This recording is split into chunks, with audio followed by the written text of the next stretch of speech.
Hello teachers, we the students of Shivaji Ram S. Solar College of Pharmacy, Rutuja Goyal, Sujata Chenke, Sanchita Sandhari and Ashwini Dalvi. We would like to explain a patient response survey on COVID-19 which was guided by our beloved Professor Dr. Manisha Vikke. Thank you. So, title of our project is a COVID patient response survey on COVID. In that, we will explain you about different points that included in our survey like introduction of coronavirus, aim and objectives of survey, review of literature, survey questions, survey methodology, data analysis of that questions, then result, conclusion and references. So, myself Rutuja Bhoir, I am from final year and I will explain you about introduction of coronavirus. Introduction to COVID-19. So, what is coronavirus? Coronavirus is an infection disease that caused by newly discovered coronavirus. It identified at the end of 2019 in country China of city Wuhan. As main cause of coronavirus is pneumonia. So it causes as fastly as it caused the global pandemic. WHO designated in February 2019 the cause of COVID-19 is severe respiratory syndrome. Coronaviruses. What is coronaviruses? Coronaviruses are groups of related RNA viruses that cause disease in mammals and birds. So cause respiratory tract infections that ranges from mild to lethal. In humans, in mild symptoms like common cold, and in lethal, it causes the SRA, MERS and COVID-19. So, people who experience mild to moderate respiratory illness that recover without requiring any special treatment.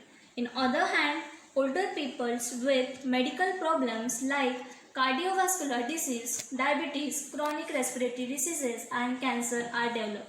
So, main sources. So, there are different types of sources that cause the coronavirus, but main sources are droplets of saliva or discharge from nose when infected person coughs or sneezes. So, we will see the virology of coronavirus. Coronavirus are developed positive standard RNA viruses, full genome sequencing and phylogenetic of analysis indicated that coronavirus that causes beta coronavirus in same subgenus as severe acute respiratory syndrome. In epidemiology, over 100 million globally confirmed cases by WHO and European Center for Disease Prevention and Control organized. WHO declared on April 2020 that spread of coronavirus in 213 countries. Confirmed cases are 7,42,855. Recovered cases were 2,59,105. So there are different surfaces on which viruses exist like metal, wood, plastic, stainless steel, cardboards, copper, all that. On metal, coronavirus can exist on 5 to 6 days. On wood, it can exist for 4 days. On plastic, it can exist for 2 to 3 days. On stainless steel, it can exist to 2 to 3 days. On cardboard, it can exist for 24 hours. On copper, it can exist on 4 hours. So, symptoms that observed in COVID are most commonly symptoms like fever, tiredness, dry coughs, shortness of breath, sore throat, itches and pain. But there are different symptoms we observe in COVID. So, transmission. How coronavirus is transmitted? It's not completely understood, but it may spread by person with cough, sneezes or talk or direct contact with mucous membrane. If person contaminated hand touch their eyes or nose. Another reason of transmission is family gatherings, in that sharing of communal food consumption, face-to-face conversation, traveling with individual with COVID-19 patient. Then another one is handling items that previously handled by infected person. So there are two conditions like asymptomatic and symptomatic patient. Any symptoms and thus were considered pre-symptomatic development of typical symptoms prior to 6 to 7 days in asymptomatic patients. The level of viral RNA in upper respiratory. Another one, that of asymptomatic patient, also similar to symptomatic patient. Asymptomatic patients are likely to isolate themselves for few days on the basis of several assumptions, including 30% infected individuals do not have symptoms or 75%. We will see the prevention that we should follow, like wash your hand properly, cover your nose, mouth while you sneeze, then avoid the handshake with other, avoid the crowd, avoid touching of your face continuously, then avoid non-essential travels, all that. So everyone, thank you and take care, stay safe. So next part, Ashwini Dalvi will explain you further part of our survey. Thank you. Hello everyone, myself Ashwini Gulnath Dalvi. Now I am going to explain aim and objective of our survey. The aim of this survey is to provide standardized data about the impact of the COVID-19 on patients, also to provide the harmonized data on quantitative and qualitative basis. Quantitative means the number of patients and qualitative includes their symptoms, treatments and medicines. Then objectives. First, to help us to better understand how COVID-19 affects people life. Second, to help us to understand that how people be physically, mentally and emotionally health being affected. Third, to understand types of symptoms, medication, types of prevention. Fourth, to analyze the spread of COVID-19 among patients according to age group, gender, occupation, etc. Next topic is review of literature. There are the 4 reviews of literature. First is review related to coronavirus or COVID-19 awareness assessment. This review is conducted by Shivani Pandey, Abhijit Gupta, Ruchita Bhansali, Simran Ballara and Gabriela Fernandez. They conducted a survey and they got a result that revealed that a considerable percentage of individuals learn about the pandemic through the social media and news and were aware of the mode of spread of virus and also steps taken to prevent it from the spread. But considerable percentage of people was also not fully aware regarding the age group this virus will be affected. Then second review related to coronavirus disease pandemics, its outbreak and current status. This review is conducted by Dalia Almagasla, Gita Kandasamy, Mona Almanasef, Rajalakshmi Vasudevan, Sriram and Chandra Mohan. They got result that its outbreak and current status of 2020.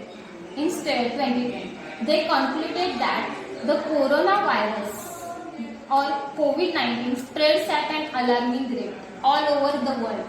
The outbreak of the virus has confronted the world's economic, medical and public health infrastructure. And immunocompromised patients also are susceptible to the virus mortal impact. Currently, there is no documented cure for the virus. And no vaccine has been created. Although some treatment protocols have been promising, therefore the virus can be controlled with appropriate prevention strategies. And also attempts have to be made to formulate systematic strategies to prevent such a future zoonotic outbreaks. Then next review related to COVID-19 and respiratory system disorder. This review is conducted by Shari B. Brosnahan, Annemizin H. Jonkaman, Matthias C. Kugler, John S. Munger, David A. Kaufman 2020. They got the result that COVID-19 affects all components of respiratory system includes the neuromuscular breathing apparatus, conducting airways, respiratory airways, and alveoli. The pulmonary vascular endothelium and pulmonary blood. As of this writing, after fewer than 6 months of clinical experience and research of this disease, many publications have described gross and histological pathology, radiographic changes, and clinical manifestation of the disease. Their review summarized much of the known data on COVID-19 induced disorder of the respiratory system, offering researchers and clinicians and early.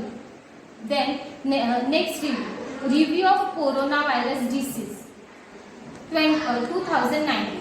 This review is conducted by Tanu Singhal, Department of Pediatric and Infectious Disease. They published a review paper on coronavirus disease, and they got a result.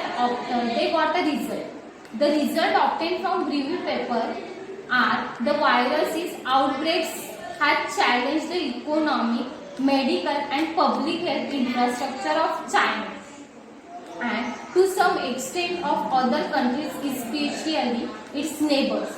Time alone will tell how the virus will impact our lives. Here in India, more so future outbreaks of viruses and pathogens of zoonotic origins are likely to continue. Therefore, apart from curbing these outbreaks, efforts should be made to devise comprehensive measures to prevent the future outbreaks of zoonotic origins. Then now Sanchita Chaudhary can explain other information of our survey. Thank you, Ashwini. Now I am going to explain the methodology for this survey. First, what is survey? Survey, it is the act of examining a process or questioning a selected sample of individuals to obtain the data about a service, product or process.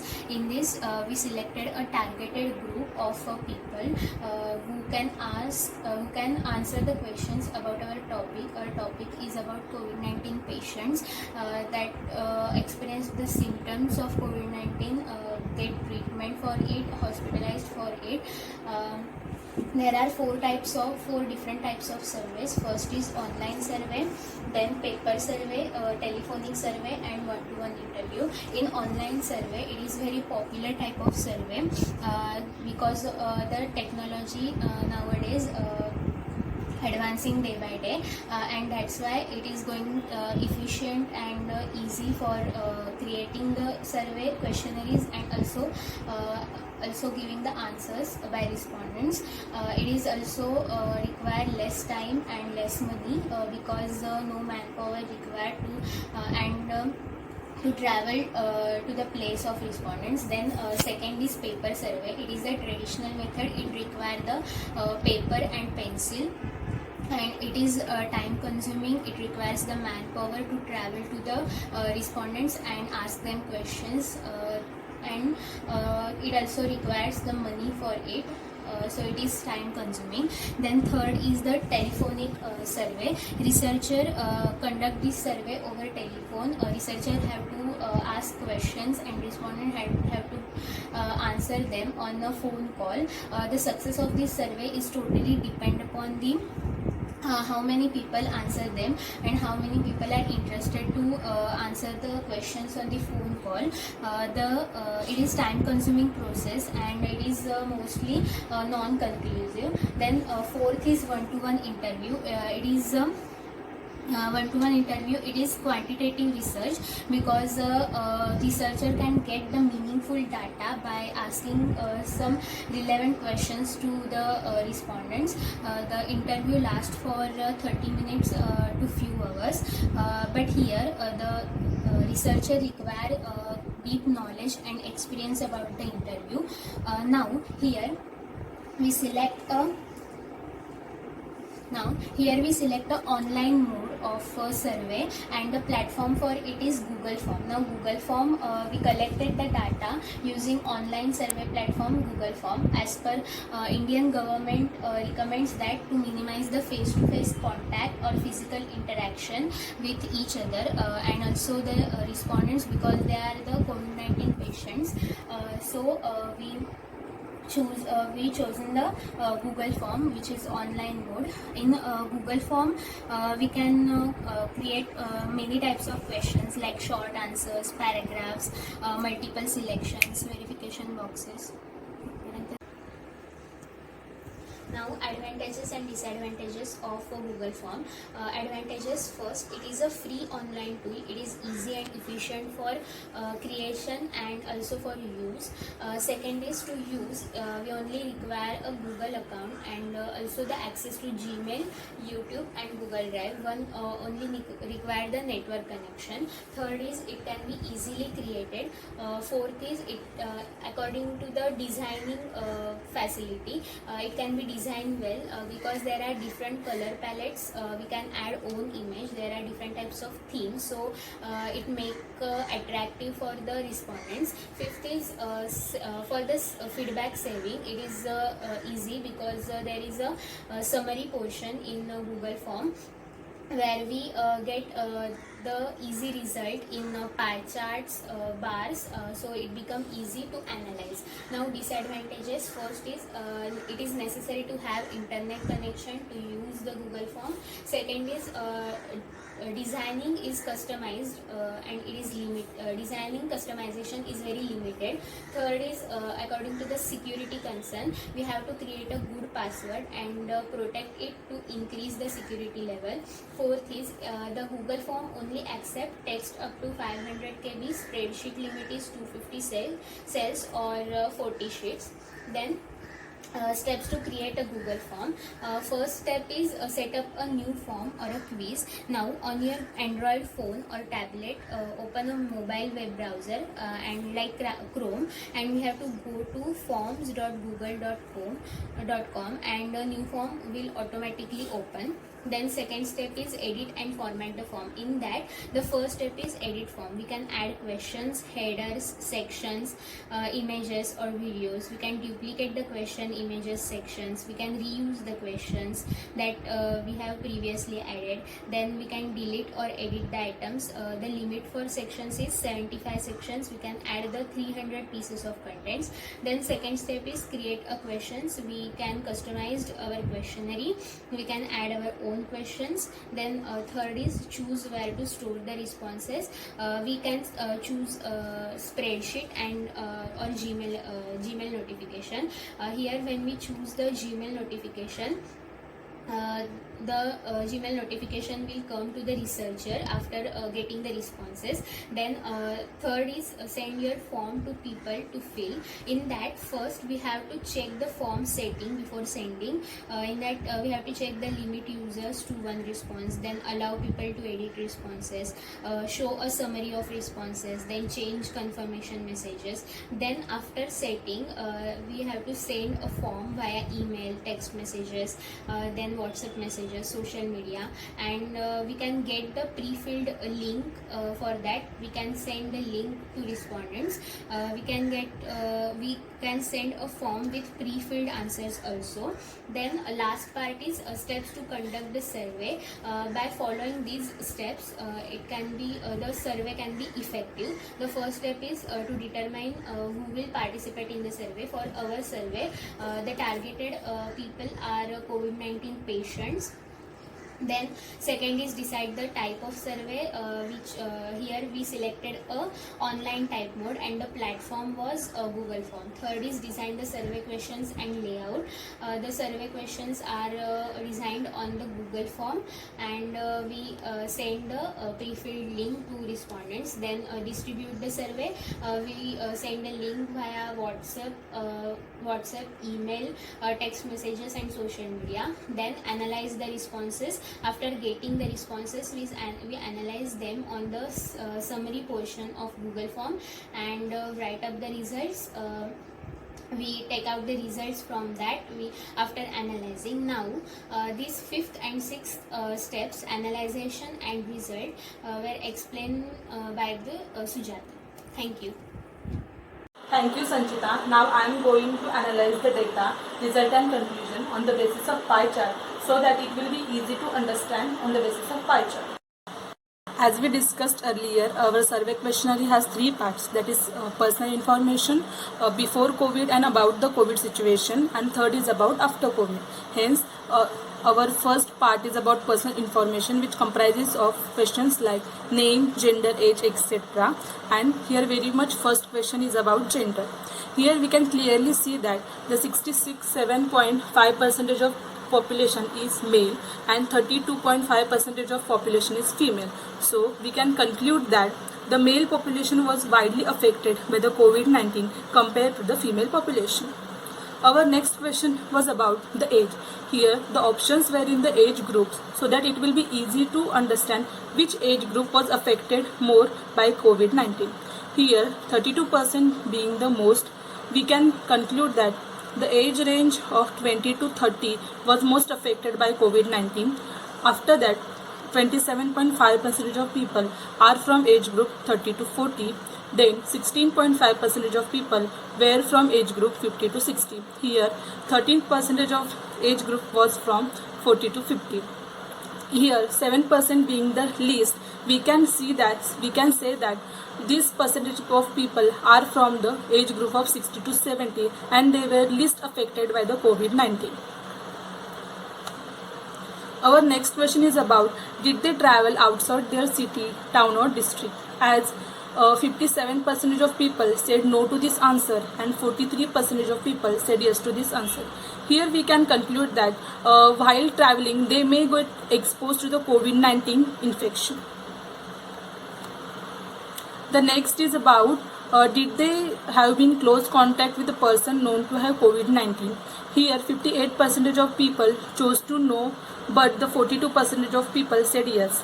Here there is probability of two cases. In case 1, we can say that a person knows that he was in close contact with a person having COVID-19, but the second type of people may don't know that whether they were in close contact with COVID-19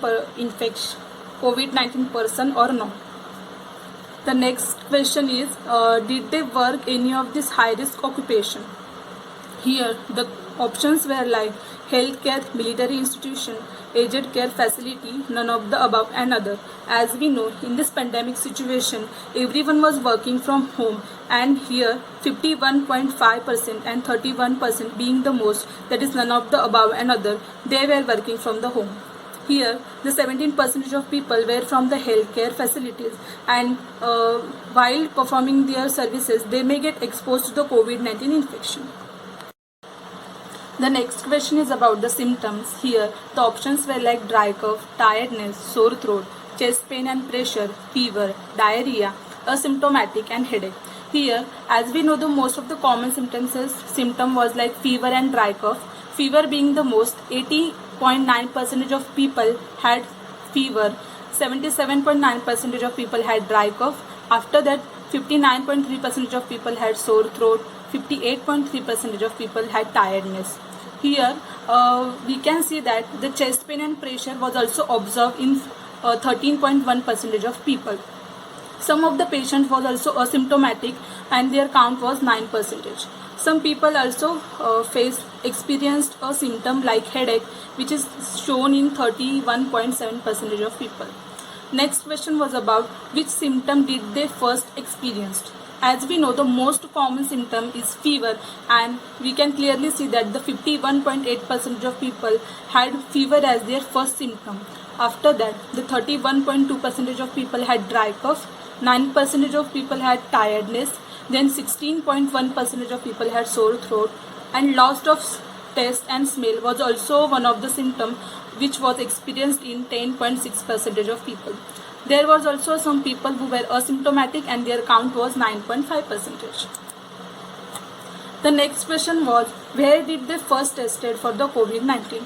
As we know, in this pandemic situation, most of them prefer for the government hospital, and we can clearly see that the 44.1% of people went for the government hospital for their testing.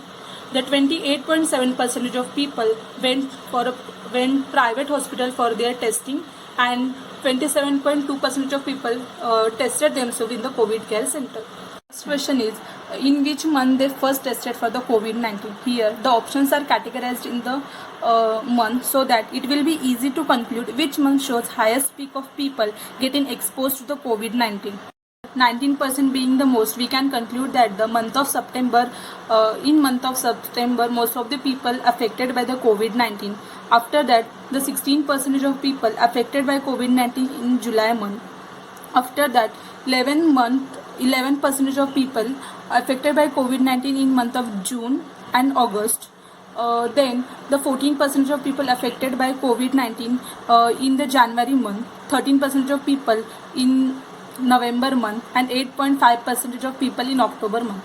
Here we can see that the month which was least in which the person affected by COVID-19 was less is the month of April and May. The next question is, have they tested positive for COVID-19, or they presumptively assume that they are positive for COVID-19 based on their healthcare provider assessment or their own judgment of symptom. Here we can see that the 59.6% of people went for the tested themselves and tested positive for COVID-19. Here 24.2% of people presumptively assume that they are positive for COVID-19 based on the healthcare provider's assessment. 16.2% of people followed their guts and own judgment of symptoms and home quarantine themselves. The next question is, before testing, was they in close contact with someone who attended any events gathering more than the 100 people? 81.5% of people haven't been in close contact with someone who attended this gathering or event, but 18.5% of people was in contact with a person who attended this gathering. So we can say that they exposed to the COVID-19 infection there. The next question is, did they have positive report for COVID-19 swab test within 14 days? Here the 93.5% of people had their report positive for COVID-19 within 40 days. While 6.5% of people had their report negative within 14 days. The next question is, have you been hospitalized for COVID-19? As we know, most of them admitted themselves in the COVID care center or government hospital. The 89% of people admitted themselves in the hospital may experience the severe symptom, and 11% of people was home quarantine or home isolated themselves, or we can say that they may experience the mild symptoms. The next is, did healthcare providers give you any type of medications to treat COVID-19? As we see, the most of the people get their medications to treat COVID-19 from healthcare providers. 98.5% of people get their medicines from the healthcare providers, but here is the exception of 2 or 3 people. They didn't get any type of medications to treat COVID-19 from healthcare providers. The next question was about, was there any reason did they feel that they were at high risk of contracting COVID-19 or experiencing the complications from COVID-19? The 66% of people didn't feel that they were at high risk of contracting COVID-19, but the 34% of people feel that they are at high risk. There may be such reasons like they have the healthcare problems before COVID-19, like diabetes, hypertension, or tiredness. The next question was, did they consult with the healthcare providers or family doctor before getting tests for COVID-19? We can see that the 85.4% of people consult the healthcare providers or family doctor before getting the test for COVID-19, but the 14.6% of people directly tested themselves for COVID-19. The next is how many times did they tested for COVID-19? The 79% of people tested only once for the COVID-19, but the 20.5% of people tested themselves twice just to be sure about the infection. The next question is the healthcare problems before COVID-19 illness. And the options were like cardiac disease, renal disease, liver disease, diabetes, hypertension, lung disease, autoimmune disease, cancer, on dialysis, and none of the above. We can clearly see that the none of the above being the most, that is 81.4% of people chose option none of the above, and they don't have any type of healthcare problems before COVID-19 illness. But here is the count of 9.5% of people had diabetes before COVID-19 and 10.1% of people had hypertension before COVID-19.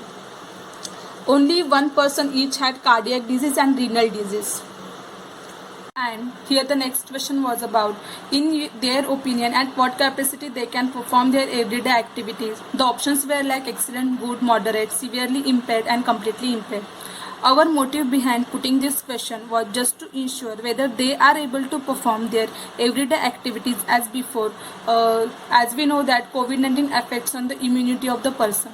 The 51.3% being the most, we can see that the 51.3% of people can perform their everyday activities in a good capacity, but the 23.1% of people can perform their activity in moderate and 21.6% in excellent capacity. Here the exception of 2 or 3 people, they can't perform their everyday activities in a good capacity and they are severely impaired. The next question was, did you smoke or drink alcohol? The 92.5% of people hadn't any type of addiction, but the 7.5% of people said yes to this, and this number of people are more prone to getting infected by the COVID-19. Question is, are you pregnant during test period or treatment? Here the 100% of people said no to this. Our only motive to put this question was, there are some medications which are not allowed to take in the pregnancy, and to avoid complications we put on this question. The next question is, from which sources they use to get information about COVID-19. In this digital area, we can see that the 28.5% of people get their information from the social media, and 25% of people from news, 21.5% from the digital era, that is TV, mobile, and 9% of people from newspaper. 10.5% of people get information from family doctor and 5.5% from the government hospital. The next question was, after admitted treatment, how many days did they get self-quarantine? Here the options were like 4 to 10, 10 to 20 days, 20 to 30 days. Here the 92.9% of people quarantine themselves for the 10 to 20 days, and 13.1% of people quarantine themselves for 4 to 10 days. Here we can say that these people may experience the mild type of symptoms. This 4% of people self-quarantine themselves for the 20 to 30 days, and they may face the severe symptoms. The next question was about, which type of diet did they follow while suffering from COVID-19.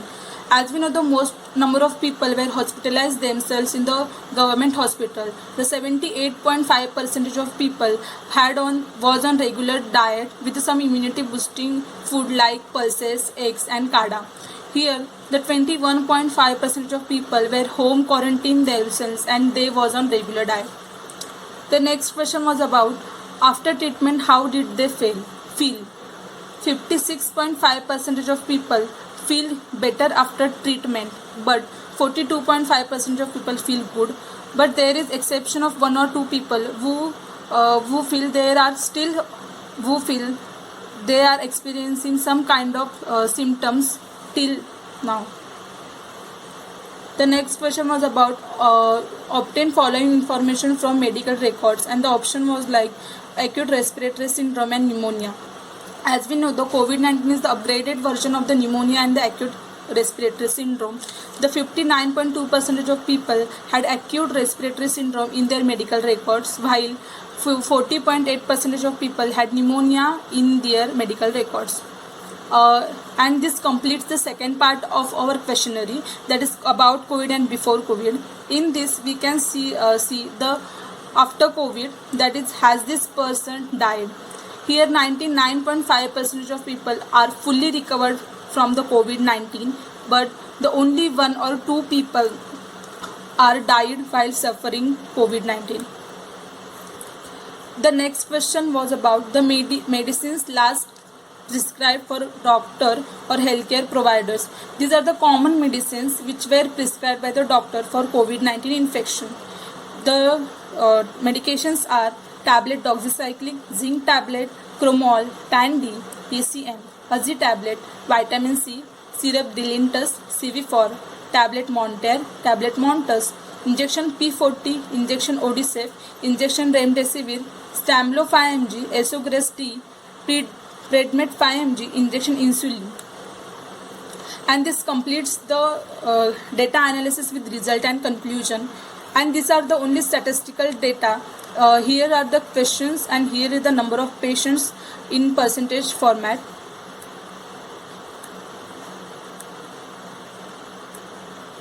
And this completes our statistical data.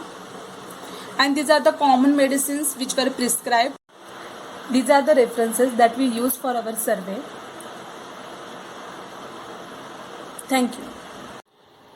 We would like to thank our project guide, Dr. Manisha Witteman, for guiding us in every stage of our project, from requirement analysis to the actual implementation of our project. We would also like to thank our beloved principal, Dr. Ditin Mohire sir, for sharing their perspectives and domain experiences. Thank you so much.